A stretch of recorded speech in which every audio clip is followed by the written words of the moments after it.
दोस्तों नमस्कार, हूँ डी.आर. जाधव, CPIMના અરવલ્લી જિલ્લાના મહામંત્રી.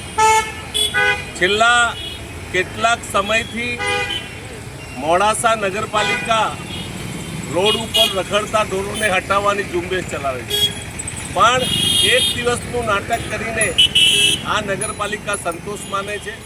આજે તો મેઘરજ રોડ ઉપર તમે જોશો કે ગાયો છે અને ગાયો ભાજપની સામે, ભાજપની સરકાર સામે આજે ધરણા કર્યા હોય એવો દેખાવ છે.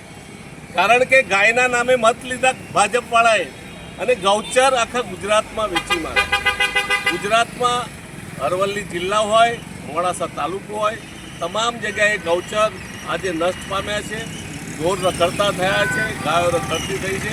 ગાયના નામે વોટ લીધા છે, ગાયના નામે મત લીધા છે અને સત્તામાં આવ્યા પછી પણ આજે ગૌચર વેચ્યા પછી ગાયોની હાલત આની આ છે. નગરપાલિકા બળગા ફૂકે છે. આજે તમામ ઠેકાણે મોડાસાનો કોઈ પણ એરિયા એવો નથી કે જ્યાં ગાયો અડ્ડો જમાવીને ના બેઠી હોય, અને ગાયોના કારણે કેટલાય અકસ્માત થાય છે. ઘરડા માણસોને જવા આવવાની તકલીફ પડે છે, ક્યારેક ગાય હડફેટે લે છે. નાના બાળકો, શિક્ષકો અને શાળાથી છૂટતા તમામ બાળકો અને નાના ઘરડા સ્ત્રીઓ તમામને તકલીફ થાય છે. પણ નગરપાલિકા નાટક કરીને સંતોષ માને છે, અને આ સંતોષ એટલા માટે માને છે કે હિન્દુવાદનું જબરજસ્ત આપણા ઉપર ભૂત છે. અને એટલે આજે અહીંથી અમે આ વિડીયોના માધ્યમથી ફરીથી નગરપાલિકાને વિનંતી કરીએ છીએ કે આ ગાયોનો ત્રાસ લોકોને ક્યારેક જાનહાનિ ના થાય એટલા માટે તમે આને દૂર કરો.